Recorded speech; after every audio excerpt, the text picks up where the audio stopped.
ಕನ್ನಡ ಸಾಹಿತ್ಯ ಸಮ್ಮೇಳನ ಎಂದರೆ ಸಾಹಿತ್ಯಾಸಕ್ತರು ಮಾತ್ರವಲ್ಲದೆ ಕನ್ನಡಾಭಿಮಾನಿಗಳು, ಕನ್ನಡ ಪರ ಸಂಘಟನೆಗಳು, ಕಲಾವಿದರು ಸೇರಿ ಮಾಡುವ ಕನ್ನಡ ಹಬ್ಬ. ಆದರೆ ಈ ಕನ್ನಡ ಸಾಹಿತ್ಯ ಪರಿಷತ್ ಅಂತ ಒಂದಿದೆಯಲ್ಲ, ಅದು ಕೆಲವು ವ್ಯಕ್ತಿಗಳ ಕಪಿಮುಷ್ಟಿಯಲ್ಲಿ ಸಿಲುಕಿ ತಮ್ಮದೇ ಆದ ನಡವಳಿಕೆ ಮೂಲಕ ಮುಂದೆ ಸಾಗುತ್ತಿರುವ ಕಾರಣ ಕನ್ನಡ ಕಾರ್ಯಕ್ರಮಗಳ ಮೇಲೆ ಜನರು ಆಸಕ್ತಿ ಕಳೆದುಕೊಂಡಂತೆ ಕಾಣುತ್ತಿದೆ. ಹಾಗಾಗಿಯೇ ಇಂದು ನಡೆದ ಜಿಲ್ಲಾ ಕನ್ನಡ ಸಾಹಿತ್ಯ ಸಮ್ಮೇಳನ ಕೇವಲ ಅತಿಥಿಗಳು ಮತ್ತು ವಿದ್ಯಾರ್ಥಿಗಳಿಗೆ ಸೀಮಿತವಾಯಿತು.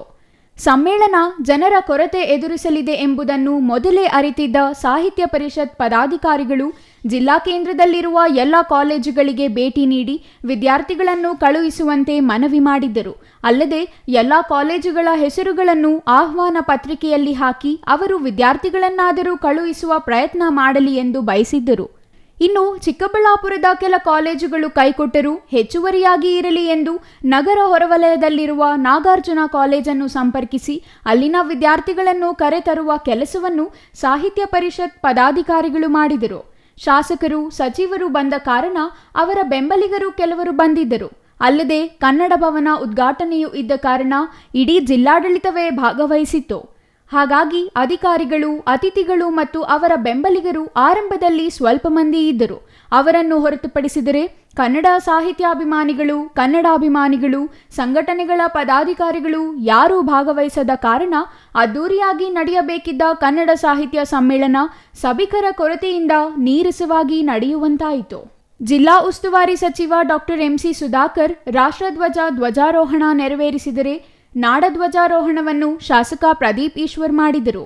ಕನ್ನಡ ಸಾಹಿತ್ಯ ಪರಿಷತ್ತಿನ ಧ್ವಜಾರೋಹಣವನ್ನು ಜಿಲ್ಲಾ ಕನ್ನಡ ಸಾಹಿತ್ಯ ಪರಿಷತ್ತಿನ ಅಧ್ಯಕ್ಷ ಪ್ರೊಫೆಸರ್ ಕೋಡಿರಂಗಪ್ಪ ನೆರವೇರಿಸಿದರು. ಧ್ವಜಾರೋಹಣ ಕಾರ್ಯಕ್ರಮದ ಮೂಲಕ ನೂತನ ಕನ್ನಡ ಭವನ ಲೋಕಾರ್ಪಣೆ ಹಾಗೂ ಜಿಲ್ಲಾ ಕನ್ನಡ ಸಾಹಿತ್ಯ ಪರಿಷತ್ತಿನ ಸಾಹಿತ್ಯ ಸಮ್ಮೇಳನದ ಕಾರ್ಯಕ್ರಮಗಳಿಗೆ ಚಾಲನೆ ದೊರೆಯಿತು. ಇನ್ನು ಚಿಕ್ಕಬಳ್ಳಾಪುರದ ಅಂಬೇಡ್ಕರ್ ಭವನದಿಂದ ಸಮ್ಮೇಳನಾಧ್ಯಕ್ಷರ ಮೆರವಣಿಗೆಯನ್ನು ನಡೆಸುವಾಗಲೂ ವಿದ್ಯಾರ್ಥಿಗಳನ್ನು ಹೊರತುಪಡಿಸಿ ಸಾರ್ವಜನಿಕರು ಮೆರವಣಿಗೆಯಲ್ಲಿ ಕಾಣಿಸಲಿಲ್ಲ. ಸಾರ್ವಜನಿಕರಿಗಿಂತ ವಿದ್ಯಾರ್ಥಿಗಳ ಮೇಲೆಯೇ ಹೆಚ್ಚು ಭರವಸೆ ಹೊಂದಿದ್ದ ಸಾಹಿತ್ಯ ಪರಿಷತ್ ಪದಾಧಿಕಾರಿಗಳು ಸುಮಾರು 2500 ಮಂದಿ ಸೇರುವ ನಿರೀಕ್ಷೆ ಇಟ್ಟಿದ್ದರು.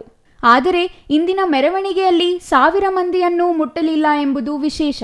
ಇನ್ನು ಕನ್ನಡ ಭವನದ ಸಭಾಂಗಣ ತುಂಬಿತಾದರೂ ಇದ್ದವರೆಲ್ಲ ವಿದ್ಯಾರ್ಥಿಗಳೇ ಆಗಿದ್ದರು.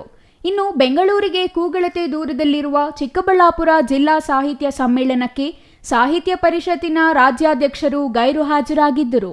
ಜಿಲ್ಲಾ ಸಮ್ಮೇಳನ ಅದರಲ್ಲೂ ರಾಜಧಾನಿಗೆ ಸಮೀಪವಿರುವ ಜಿಲ್ಲೆಯಾಗಿದ್ದರೂ ರಾಜ್ಯಾಧ್ಯಕ್ಷರ ಗೈರು ಎದ್ದು ಕಾಣುತ್ತಿತ್ತು. ಸಾಹಿತ್ಯ ಸಮ್ಮೇಳನಕ್ಕಿಂತ ಕನ್ನಡ ಭವನ ಉದ್ಘಾಟನೆ ಕಾರ್ಯಕ್ರಮಕ್ಕೆ ವಿದ್ಯಾರ್ಥಿಗಳು ಸಭಾಂಗಣ ತುಂಬಿದರು. ಆದರೆ ನಂತರ ನಡೆದ ಗೋಷ್ಠಿಗಳಿಗೆ ಅತಿಥಿಗಳು ಮಾತ್ರ ಸೀಮಿತರಾದರು. 2 ಬಾರಿ ವಿವಿಧ ಕಾರಣಗಳಿಂದ ಮುಂದೂಡಿದ್ದ ಸಾಹಿತ್ಯ ಸಮ್ಮೇಳನ 3ನೇ ಬಾರಿಗೆ ಅಚ್ಚುಕಟ್ಟಾಗಿ ನಡೆಯಿತಾದರೂ ಕೇವಲ ವಿದ್ಯಾರ್ಥಿಗಳಿಗೆ ಮಾತ್ರ ಸೀಮಿತವಾಯಿತು ಎಂಬ ಮಾತು ಸಾರ್ವಜನಿಕರ ವಲಯದಲ್ಲಿ ಕೇಳಿಬಂತು. ಉಳಿದಂತೆ ಜಿಲ್ಲಾ ಉಸ್ತುವಾರಿ ಸಚಿವ ಡಾಕ್ಟರ್ ಎಂಸಿ ಸುಧಾಕರ್, ಚಿಕ್ಕಬಳ್ಳಾಪುರ ಶಾಸಕ ಪ್ರದೀಪ್ ಈಶ್ವರ್ ಮತ್ತು ನಿರ್ಮಲಾನಂದನಾಥ ಸ್ವಾಮೀಜಿಗಳು ಕಾರ್ಯಕ್ರಮದಲ್ಲಿ ಹಾಜರಿದ್ದರು. ಇನ್ನು ಕಾರ್ಯಕ್ರಮದಲ್ಲಿ ಜಿಲ್ಲಾಧಿಕಾರಿ ಪಿಎನ್ ರವೀಂದ್ರ, ಜಿಲ್ಲಾ ಪಂಚಾಯತ್ ಮುಖ್ಯ ಕಾರ್ಯನಿರ್ವಾಹಕಾಧಿಕಾರಿ ಪ್ರಕಾಶ್ ಜೆಟಿ ನಿಟ್ಟಾಲಿ, ಅಪರ ಜಿಲ್ಲಾಧಿಕಾರಿ ಡಾಕ್ಟರ್ ಎನ್ ಭಾಸ್ಕರ್, ಉಪವಿಭಾಗಾಧಿಕಾರಿ ಅಶ್ವಿನ್ ಸೇರಿದಂತೆ ಇತರರು ಉಪಸ್ಥಿತರಿದ್ದರು. Ramesh TM, CTV news, Chikkaballapur.